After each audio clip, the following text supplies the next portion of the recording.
Welcome to the Scientific Sense podcast, where we explore emerging ideas from science, policy, economics, and technology. My name is Gil Eapen. We talk with world's leading academics and experts about their recent research or general areas of topical interest. Scientific Sense is an unstructured conversation with no agenda or preparation. We cover a wide variety of domains where new discoveries are made and new technologies are developed on a daily basis. We are most interested in how new ideas affect society and help educate the world how to pursue a rewarding and enjoyable life rooted in science, logic, and information. We seek knowledge without boundaries or constraints and provide unedited content of conversations with researchers and leaders who love what they do. A companion blog to this podcast can be found at scientificsense.com, and this podcast is available on over a dozen platforms and directly at scientificsense.net. If you have suggestions for topics, guests, and other ideas, please send them to info@scientificsense.com, and I can be reached at gil@eapen.info.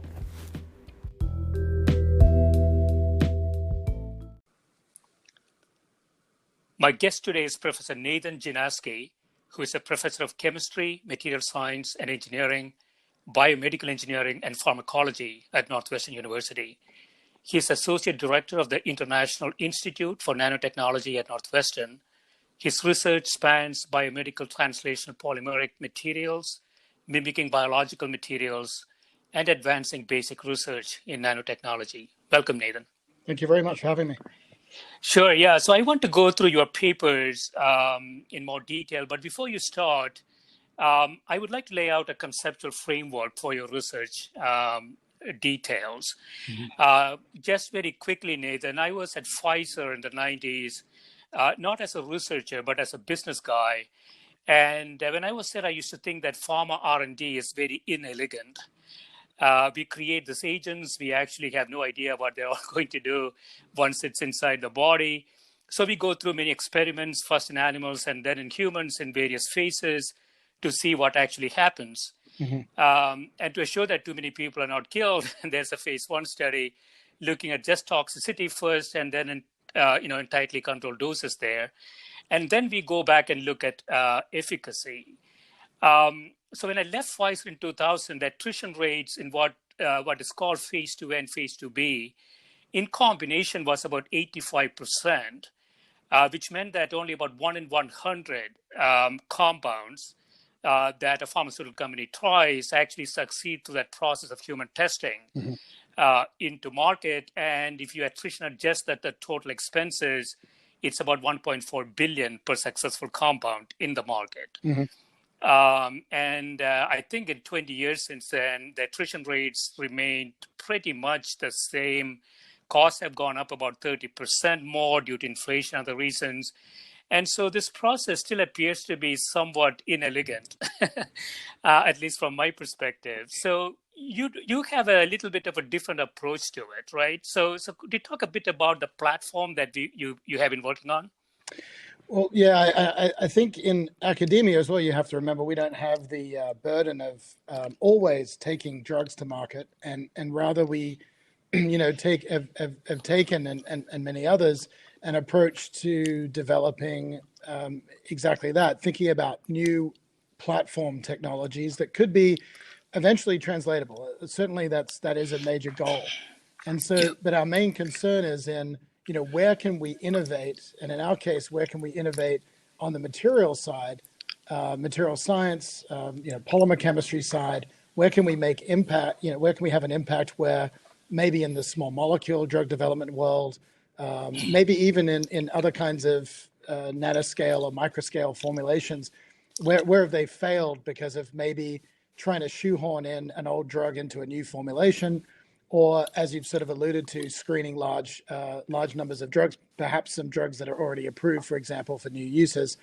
How can we sort of start breaking out of that? And I think, there are many parallel efforts from all the way from the biomarker discovery world through to the types of things we're interested in.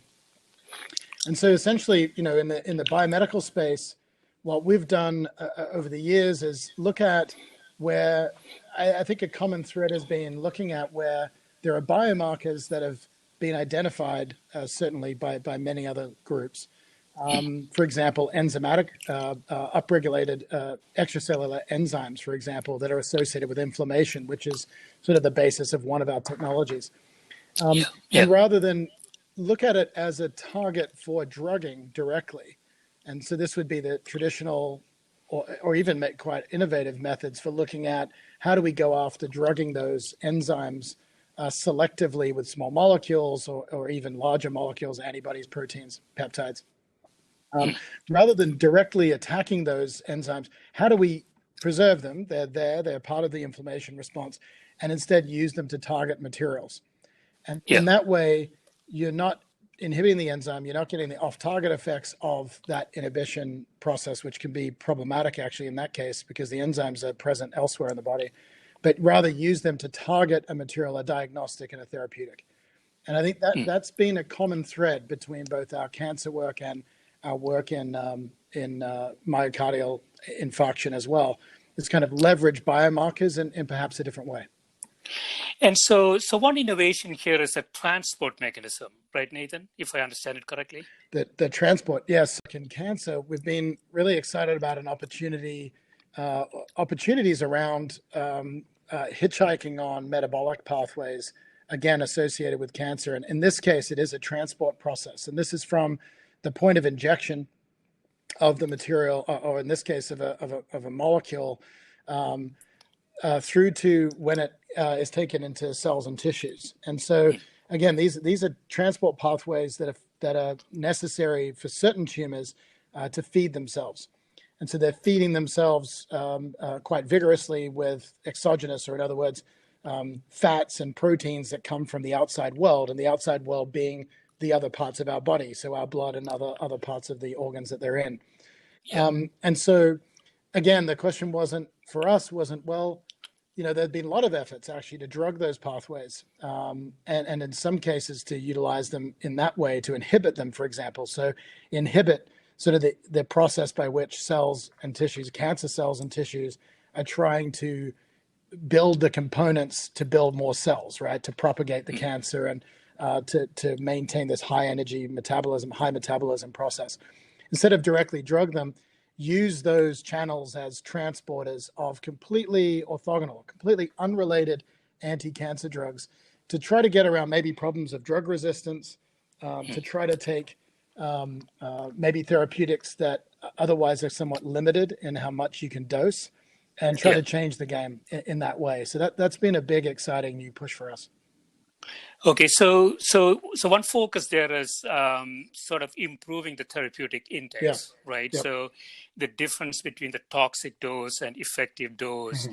And in conventional R&D, we just look at it, sort of the average population where those things are. If you were to go into personalized medicine, there are a lot of degrees of freedom there, but pharmaceutical companies haven't been really willing to do that yet. But I think your efforts in the transport mechanism that you described, and some of the newer technologies in nano materials that you will talk about, is essentially getting to that, right? So can we get a higher toxic dose or a lower effective dose, or essentially broaden that therapeutic index? That's the goal. That's exactly right. And I think that if you think of drugs that are very safe, we think of that as having this very large window between where it's effective, and that's defined some minimally effective response, for example, through to where you have a tolerated dose, so a patient tolerance for it, or and obviously in animal studies, the animal's tolerance for the drug. And so the bigger that window, the safer.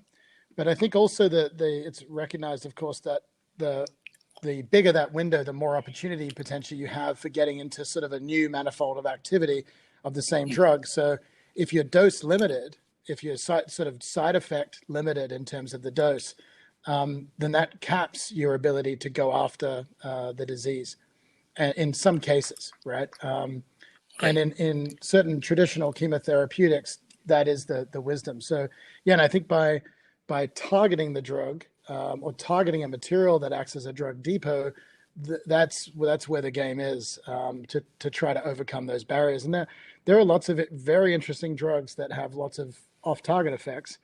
And so the whole field of even small molecule drugs, nano scale carriers, there's lots and lots of labs really hammering away at this question of how do we broaden a therapeutic index? How do we open that window?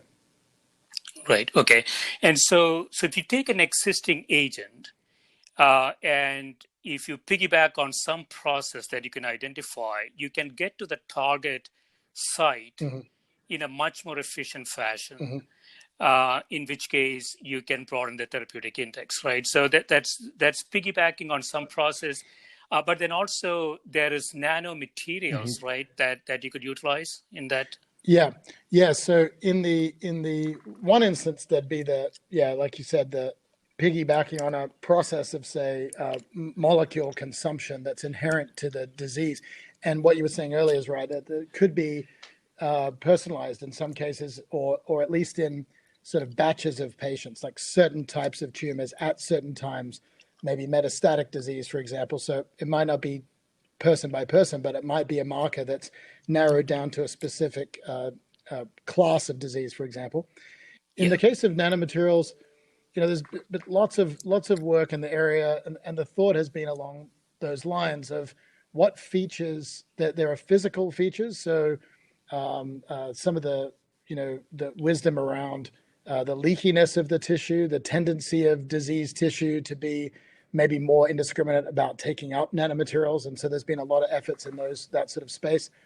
Our approach has been really, I think what's interested us is this idea of being able to retain materials for long periods of time as depots of drugs and or maybe diagnostics as well in the diseased tissue, but being able to inject a material that's actually very relatively small. And so the game has been very often played in the following way. You make a nanomaterial that is long circulating, or a particle, or some kind of a material that's long circulating. So you get lots and lots of shots on goal, right? You're circulating for long periods of time.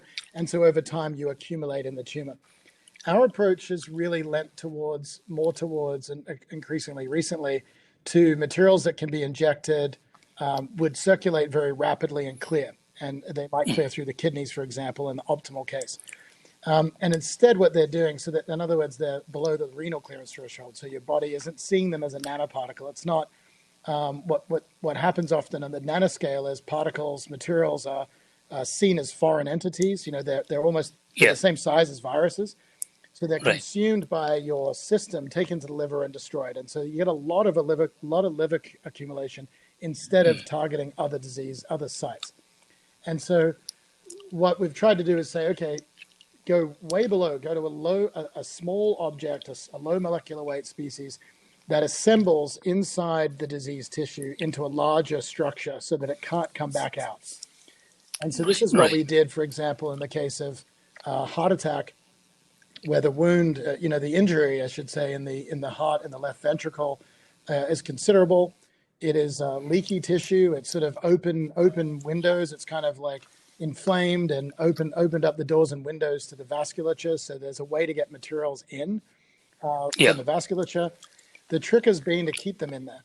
And in our case, by having them sort of expand, they're kind of expansile materials, expand and get trapped inside. They can't be pumped back out of the heart.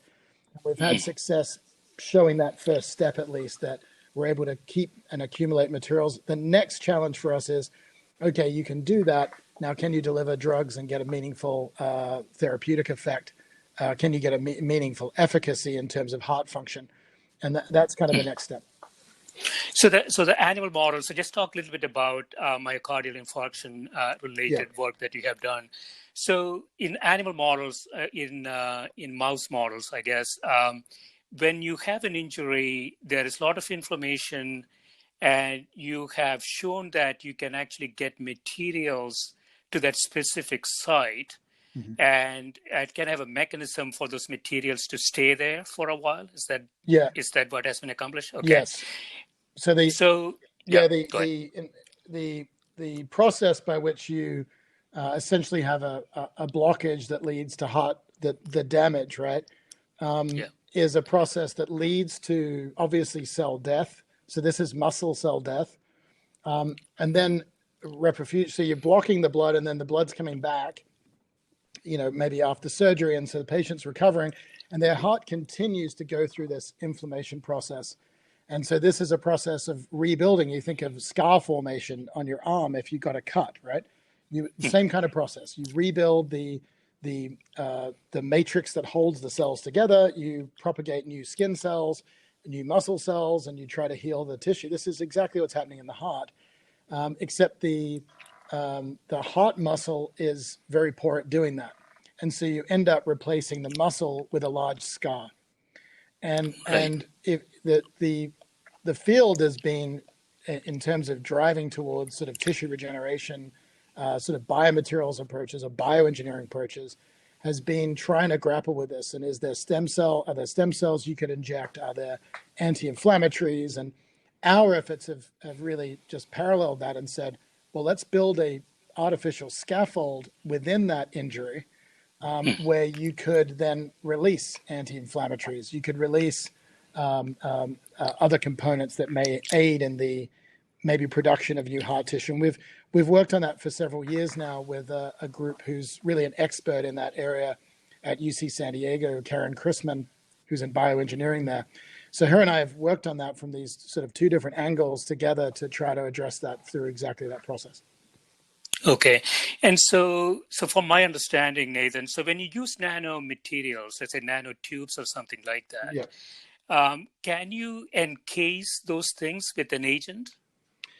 You mean, can you, oh, Can you, can you yeah, put a drug agent inside the materials? right, right. Yes. So the idea would be then through that you can deliver it to a target site. And is there any way you can control that externally? Yeah, that's interesting. We've there's a lot of interesting approaches to that, and so we've looked at in our own work, we've really favored processes that are controlled by the chemistry. So what we do to encapsulate the drug is connect it inside via a semi-permanent linkage that's degradable in the inside the Yeah. organ. But yeah, there are some efforts to use sort of, you could target something and then use an externally applied stimulus. We've favored sort of inflammation-associated stimuli that are specific to the tissues, but you could imagine implanting a material and then addressing it sort of from the outside world. And people have worked on, there's photodynamic therapy in the case of cancer, using maybe ultrasound, heating, magnetic fields. You could use, for example, quite strong magnetic fields. And so we don't do that kind of work, but there is sort of a rich, ongoing set of materials and studies in that area. Okay. You have a paper here related to the metal organic Yep. nanotubes.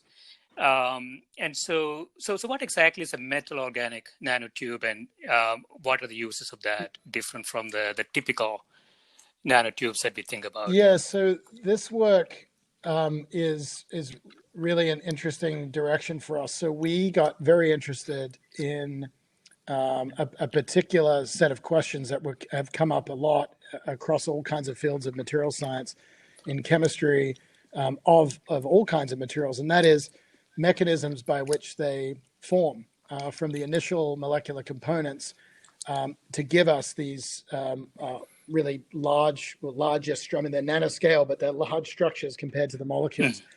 What is the process by which molecules organize in order to generate nano, micro, and then ultimately macroscale materials that we see in the world around us? And so these are sort of so-called sort of seed and growth processes. On the nanoscale, once molecules sort of become materials at that interface, there's a lot of difficulty in sort of characterizing that process. Now, people care a lot about the materials of this type, and we've looked at others very similarly related called metal organic frameworks. Yeah. Sort of a general class of porous materials that are really fascinating, that have kind of taken the world by storm in terms of lots and lots of interest across multiple fields, where you're looking at storage of gases, so hydrogen gas storage maybe. You're looking at catalytic processes for, say, soaking up CO2.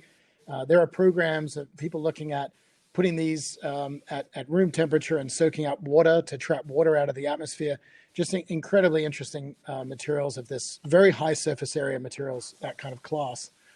And we got interested for our part. We've collaborated with multiple labs. That particular work was with a group at the University of Tennessee, David Jenkins, who's a pioneer in that area of looking at this sort of one-dimensional tubular structure of those kinds of materials. And they're really fascinated in whether or not you could make a single tube that would be like a tunable version of a carbon nanotube. So carbon nanotubes kind of have set geometries, and his efforts have been, well, could we blow that away or out of the water by looking at tuning these things? So you'd have like a straw type material that you'd have tunable thickness of the straw instead of being stuck with the kind of chemistry you get maybe specifically from the carbon.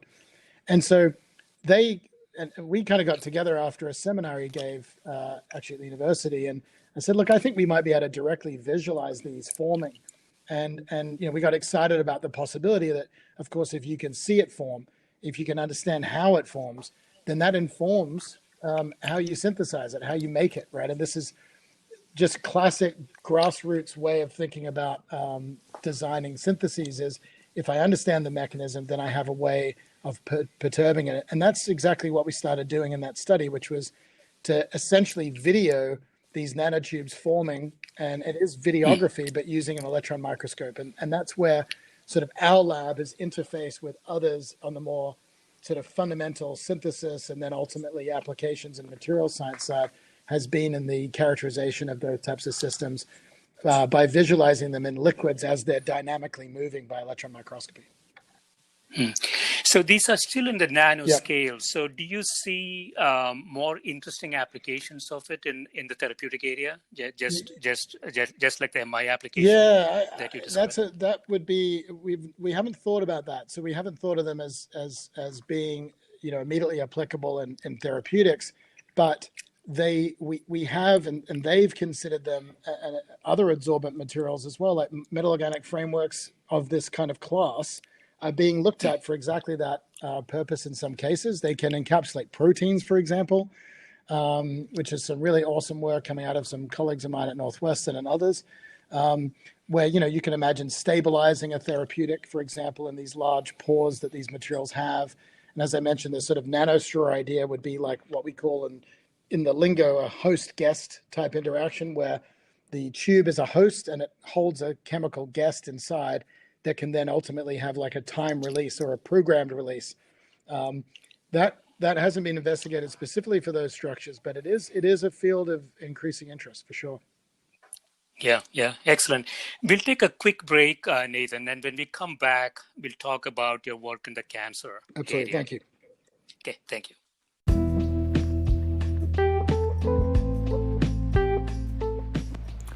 This is a Scientific Sense podcast providing unscripted conversations with leading academics and researchers on a variety of topics. If you'd like to sponsor this podcast, please reach out to info@scientificsense.com. So we are back. So you have another paper here, Nathan, and this is about sort of the piggyback process that we talked about before, and this is in cancer. Mm-hmm. So this is Taxol, right? Yeah. Along with the human serum albumin. That's correct. And so you're finding a way to get to the cancer. Yes. So this effort came about as a result of sort of us looking at, again, that idea that could we take some of these known biomarkers, which upregulated, the cells are kind of putting out signals in order to consume something. So This is known, for example, in a variety of different cancers for hormones being involved, or some receptor for some other kind of energy consuming purpose that might be present on normal tissues, but more prevalent on tumors because of their sort of desire to grow faster, et cetera. Yeah. And so in this case, there's a receptor associated with many tumor types during the process of sort of upregulated consumption of fats that sits on their cell surface. There are other receptors throughout the tissues that regulate and consume proteins as well. And so what we looked at in this case was how do we hitchhike on that? Literally, it was sort of a Trojan horse strategy, right? How do we trick the cancer into taking up a molecule that is actually a toxin it's a cytotoxin. It will kill all kinds of cells. It particularly affects cancer cells, and it's very commonly used, as you said, Taxol, or by its other name, paclitaxel. Yeah. The approach can be generalizable. So again, we've sort of favored the development of these types of platforms. And so it could be used as imagine the Trojan horse can carry Greek soldiers. It can carry a lot of other things too, right? And so the concept, obviously, maybe, there's a time and a place for it. Once you've seen it once, you're not going to get tricked again. But the tumors do, right? They are kind of stuck on a path, like all of us, right? We need to eat, and they can rewire, and they can become resistant to certain drugs, and some of these are indeed resistant to taxanes, which is this class of drug. People have tried to get around that in a number of different ways, and so one of them is to increase the dose, and there's a lot of toxicity associated with these drugs. So that we were talking earlier about therapeutic index. Right. These class of drugs work really well. There's lots of others. Cisplatin, for example, another cancer drug. They have narrow therapeutic indices. They have narrow windows. So broadening those has been a big area of research. And so we sort of thought, well, we'll take that sort of proof of concept drug. If we can prove it for that, it's immediately portable to other kinds of drugs. And it works. And so the idea is, of course, that what do we do differently, I guess? And what we did was we took the existing drug, paclitaxel, and we connected it to a new kind of fat that's a synthetic fat that has two ends to it. One, you can connect to the drug.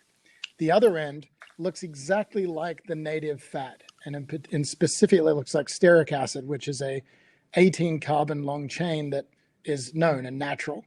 It binds to, as you said, human serum albumin, but that's just one part of the story. It also binds the transporters on the cell surfaces that transport in fats, fatty acid transporters. Right. And so you've sort of engaged in, without directly drugging, you've engaged in the entire pathway in that way. And we think, we're really excited to try to further this along. And I mean, our lab is a basic science lab. We've got lots more understanding since that paper came out of mechanism of uptake, scope in terms of different drugs, moving away from paclitaxel to biological molecules, for example, and a whole range of things. But we've also started a company to go and try to pursue that, because it really needs to be done at a large scale and in a translational way. And so that's hopefully where that's going. But yeah, that was the basic science question of, could you even use that new kind of lipid to trick the system? And it turns out you can. So we're pretty excited about it. Yeah, so the trick there is the design of the synthetic, I guess, right? So if you have the synthetic sort of piggybacking on the HSA, if it has been, there has to be some advantage that it is taken up only by the cancer cell, right? For us to extract an advantage, and so yeah. So is it really the design of the synthetic where the trick is going to be? Well, it needs to be biased towards the cancer tissue. So the drug right now, as given, it potentially can go to all kinds of cells, and that's where you get the off-target problems and this tolerated dose. So the perfect targeting system, let's just say, doesn't exist today. I could say maybe it never will, but you never want to say never. Yeah. The perfect targeting system, you would take the most toxic drug you could possibly find. This is sort of the field of antibody drug conjugates. picking a really specific interaction between the cell surface maybe and a targeting group like an antibody, and then guiding at very maybe low dose the most toxic thing you can possibly make. And that's not really this game. This is much more, I think, about biasing a drug that already functions at maybe a broad enough range that you can even increase it even further and get access to this whole new level of activity. And of course, we're in mice, so lots can go wrong. Right. But that's the idea. And so yes, it's all controlled at the level of synthesis. There's no weird trick. There's we don't have any kind of unusual stimulus. It's not a nanomaterial. It's good old fashioned synthetic small molecule chemistry, and really looking at ligand design. So how do you design a molecule to look more and more like what the natural system is expecting to see? And this has been the sort of medchem game, right? How do I mimic a natural hormone or a natural ligand of a protein in order to trick it into binding to my drug? And in this case, we use that game, but instead to carry and transport a molecule throughout the bloodstream. And it shows good results in the mouse model? Yeah, in several mouse models, it worked very, very well, including some other unpublished work that's ongoing. We consistently see this effect of, almost a 20 times increase in therapeutic index. I think it might have been 16 or 17 if you quote me on it. But then in a particular version of the studies. And again, I mean, the caveats here, these are xenograft animal models. They're sort of an initial first step for sure. And as I said, I mean, I think, ultimately this needs to be taken on, and the proof will be in the pudding if you can ever get it to a human trial, but certainly very, very exciting in terms of where it could go. And I think actually the underlying thing is perhaps exciting for paclitaxel, but more broadly, exciting for what it might be able to do for other drugs that aren't soluble, that don't target at all, that have problems of off-target effects, but would otherwise be these fantastically promising drugs. And so we're very interested in working with other labs, other groups, new drugs, invigorating old drugs with a fairly simple translational sort of technology. So xenografted, meaning, Nathan, we'll be using actually human tumors into mouse? Yeah, sorry for the lingo on that. Yeah, xeno being foreign, so it's a foreign graft of any kind. But in this specific case, yes, a human tumor in a mouse model. So the mouse's immune system is compromised so that it will grow a human tumor. Okay. The other type, by contrast, is a mouse that either spontaneously gets cancer, or a mouse model that uses a mouse tumor tissue, and that would be like an immune intact animal, which is a slightly more advanced model. Okay. And so if you are successful, you will see sort of the lower systemic toxicity, but essentially there's sort of the same level of efficacy as the agent currently provides. Yeah, in our case, and yeah, you're absolutely right. That would be great. So if you could just decrease the toxicity, we get the same effect, you'd be okay. What we actually get is a much better effect, because we can go to much higher doses. Because it's so much safer, we can go to high doses, but we don't. The key here was, and we've done this before and actually failed with some nanoparticles we've made, where we increase the safety on the high end, but we also increase the amount of drug you needed to deliver, right? That's okay, but it's not really that exciting, right? Because now you're just dosing a lot of drug. Right. You've just moved the goalpost, but it's sort of the same game. This is a different story. This is where the drug works just as well at the low end, the low dose, but we get a whole new level of activity at very, very high doses. And so because of the safety, which comes from targeting and from some other factors, we're able to get to sort of a new kind of activity of the same drug. So it's, I like it. It's my baby, so I'm going to say something nice about it. But that's kind of where you want to be, right? You want to be in that a real wider window, not just a window that's moved to a higher dose. Yeah. So, is there some personalized medicine possibilities here, Nathan? Could you actually titrate Yeah. to get to the optimum effect? Yeah, it's a really good question. We've been talking about this recently because there have been some really advances in understanding how these the fat transport systems are upregulated or downregulated or changed depending on specific patients' genetics. So depending on the type of tumor they have, and then a subclass of those tumors where, for example, they have a propensity to become resistant. So Yeah. there's different types of, and some of these pathways are known, some of them are more recently being described. And so I'm not, we're never sure about, if you're talking about individual patient by patient, but certainly I think narrowing in on patient populations where the people have been refractory, so that they're not responding to a commonly given chemotherapeutic or other kind of drug, or where the tumors have become they've become resistant, or a subclass of tumors. You're still talking about these are lots and lots of people, so it's not individual patients.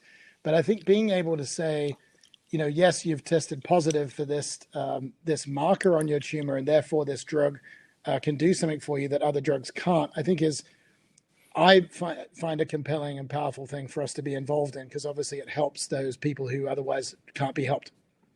Right. It's exciting. I want to jump into another paper in totally different area. So this is about selenomelanin. Yeah. And this is a very recent news, I guess, right? So Yeah. You're finding some radiation protection for selenomelanin. Is that the idea? Yeah, this is a really, really interesting, exciting, fun project for us. Once again, it's our baby, so we love it, but we got interested several years ago in melanin. And melanin's this, what we call we sort of like to say it's this ubiquitous, enigmatic material, and it's in almost certainly in every type of organism on Earth, some form of melanin has been found. It's typically associated as being this black pigment or dark brown pigment, associated with our hair color. We find it in human skin. It's found in the brain of humans, back of the eye, for example, in all kinds of locations. And there are organisms that use it as pigmentation for a variety of different purposes. Birds, for example, use it in structural coloration. So these beautiful iridescent color you see in peacocks is black particle based. It's like an optical effect of arranging black particles in space. Lots of birds do that. They're shiny, even the corvids. So that black color you see in crows obviously is generated by them. And if you notice, they've got like a shimmery bluish type of effect if you look at their feathers. So we got fascinated in all these aspects of melanin. One of the most, I guess, interesting areas for folks in the area is that, yes, they can prevent damage from, say, radializing radiation. So, for example, and UV, for example, in the case of humans. And so you imagine, your skin becomes darker as you get, as you have sort of this impinging UV light, which people call tanning. That process is your body reacting to the outside world, insulting it with UV radiation. And so what happens is that keratinocytes in your skin get sort of, their nuclei get coated in this black pigment. The pigment may be absorbing some light, but what it's really doing best is absorbing radicals that are produced inside the cell. So it's a radical scavenger. So sort of a defensive mechanism. Defensive mechanism, exactly. Yeah. And obviously evolutionarily, as well as in humans, in the case of protecting us from UV, but also used in other kinds of color display by different animals that also has some thermal properties, and it's a very interesting material. But yeah, so we got broadly interested in it. One of the areas that it's shown up a bit is in, for example, not just UV protection, but potentially in protecting certain organisms from gamma radiation, so higher energy radiation. And this has led some researchers to look at, for example, can it protect patients during radiation therapy? That's some work from several years ago from another group. And so we got interested in these questions of, UV, higher energy radiation, optimizing materials like this for those applications. And this sort of fascinating question of whether or not different forms of melanin that exist in nature, to what degree do they protect to different amounts? depending if they're one of these other subclasses of melanin. And so looking at it, we sort of looked at one of the structures, which is known as pheomelanin, which is a sulfur-containing melanin. And we thought, well, let's do what chemists do best and sort of move around the periodic table. And so we moved down the periodic table to selenium with the idea that you would get better attenuation or better absorption of X-rays. And ultimately, potentially more radical content into the material as well. We sort of, during the development of that, we also noticed that we make a very, very close replica structurally, at least as far as we can tell, of natural pheomelanin, which is the melanin that's present in people's hair when they have red hair, for example. So that sort of led to this selenium material that we call selenomelanin really standing out as this really good X-ray protector. We did that in cells, in human skin cells. And ultimately, we're excited by a couple of things. One is obviously the applications, which I'm happy to talk about. The second one is this kind of what we kind of find an interesting thought process now that, well, maybe nature already made this. We made it in a lab from chemicals, but, selenium, the compounds we used exist in nature. So the precursors we use are found in nature. So it's possible that selenium-based melanin like this does already exist, which is kind of cool. And maybe it's used evolutionarily to protect those animals from some process, or maybe it's used as a depot for selenium. And so that's under investigation. Yeah. And so you mentioned X-rays. Yeah. So gamma rays, it hasn't been tested, or you find it may not be protected? We haven't done a serious test of these materials for gamma radiation protection. We did X-rays because we have the source. UV as well is sort of underway, but that's not really expected to be that beneficial. The gamma brings up the other question, and where we think there's some interesting applications potentially in not just protecting organisms like humans, or maybe our skin as an application or something for space travel, where but the other one is materials. And so, could it be a lightweight coating, for example? And we've just sort of begun these discussions, and I'd love to have more, and we're going to circle back with folks who are really experts in what it would take in terms of a shield on spacecraft, or maybe even high altitude flight. And so those things are obviously beyond our expertise, but happy to collaborate. I'm always looking for those phone calls around papers like this. But yeah, we're fascinated by this idea that, that nature may very well have beat us to the punch and already be doing this, Yeah. A lot of people want to go to Mars, Nathan. Yes, and, right. Increasingly, some people wanting to go back to the moon. Mars and the moon, and maybe you don't want to line everything with lead, right? Maybe you want some. The other cool thing about biomaterials like this is you can coax organisms into making them. So we had a bacteria. We worked with the Navy Research Lab group that coaxed bacteria into accepting selenium and made a selenomelanin inside bacteria. So you can imagine you could take some bacteria that you just have to feed nutrients, and then they make the material for you. So colonizing other planets, maybe you start thinking, well, maybe if I could get a limited number of organisms to make a lot of different types of materials, then I have a lightweight way of building structures and things like that. And that's quite a provocative and I think increasingly interesting thought for people. Yeah, that's very interesting. So, one of the thought processes, I think, is that you have to seed, if you were to go to Mars, you have to seed that with organisms that would make something, but they're also equally vulnerable to all the radiation. Yeah.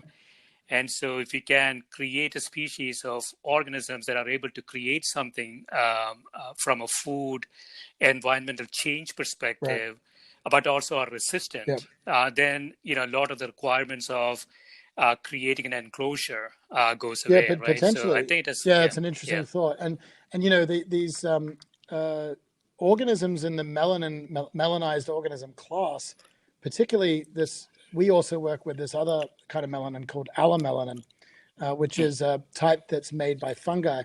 Some of these fungi have been found on the International Space Station, around the Chernobyl power station site, and they're believed to be intrinsically resistant to at least low levels of radiation like that, and even the presence of radioactive materials as well. So within their own so yeah, the sort of organisms on Earth that resist radiation damage or high temperatures, these are all and have sort of long been sought after for how do they do it? Can we port some of those genetic qualities over to other organisms? For example, one of the most famous of these kind of ideas was around, using enzymes that propagate DNA from really robust organisms, so you can do high temperature DNA synthesis. And so this concept of so-called extremophiles, right, organisms that sort of love and flourish under extreme conditions, are Right. interesting. And I think if you start thinking about space travel or maybe living on Mount Everest or wherever it is that you think is the most extreme environment you want to be in. Yeah. Right. Right. Yeah. So in conclusion, Nathan, I know that you are doing a lot of research in this area at the cross section of materials and life Yeah. sciences. So you look forward 5 years. What are the things that you're most excited about? And if you have any predictions where we're going to be more successful, which areas would they be? Yeah. So we talked about a few areas of our work, and we've got some other sort of along the same themes. One area that's really exciting for us on the drug delivery, the broad question of drug delivery is, whether we and certainly people in the field and others, and it'd be exciting to see everybody sort of progress towards being able to drug different types of disease-associated interactions that have so far eluded small molecules. And you kind of touched on that at the beginning of this process of small molecule drug development. There's so-called sort of undruggable targets. And I think some of the innovations that we're now looking at in terms of hitchhiking on transporters, getting inside cells, tricking tissues maybe into consuming otherwise difficult to get difficult drugs to get inside cells and tissues. If we can crack that, you're talking, and it's almost, that is the challenge, cracking that barrier, getting across these biological barriers with some of these potentially powerful therapeutics will be game changing. I mean, you're talking about a huge impact on answering basic chemical biology questions about whether or not you even want to drug those targets, through to hitting really known interactions that drive neurodegeneration, they drive cancer, they drive the big unsolved diseases. And you're talking cancer, heart disease, tissue regeneration potentially, certainly neuroregeneration in the context of diseases like Parkinson's, ALS, Huntington's. These are the great incurable diseases driven by undruggable interactions. And we've got a big push towards it. Many other people do. And I think next 5-10 years, it would be exciting to have that breakthrough. And I think you'd start seeing a big difference within the next decade in human health. Yeah, it's really exciting. So, the conventional process, as you know, is, you test compounds and we think about delivery mechanisms much later in the process. But what you're suggesting is that go back into discovery and preclinical and have that transport mechanism integral to the drug discovery process. It's not an afterthought, how you deliver the agent, but rather it becomes integral to the discovery process, which can substantially change how R&D is done today. Yeah, I think so. And I think that's always been built in. I think small molecule, folks it's been built into the drug design, right? Around rules, around what can be done and what can't be done in order for a drug to be like a drug. But I think as the material science understanding of how to maybe organize those molecules in a different way progresses, then those two sort of ways of thinking can work more hand in hand. And so I do think there's an emerging opportunity in sort of the meeting of sort of biomaterials, material scientists, maybe polymer science, with some of these brilliant folks on the small molecule side to do exactly what you're saying. And people have been saying this for some time. It's that challenge, that idea, is one that's definitely on people's minds, especially as you start looking at these really difficult to drug, difficult to target diseases. And I think the technology and our knowledge really of these biomarkers has got to the point where I think we are on the cusp of that, on the verge of it, and certainly able to ask the question and move forward with it. Right. Yeah, excellent. This has been great, Nathan. Thanks so much for spending time with Thank you me. very much for your interest, And and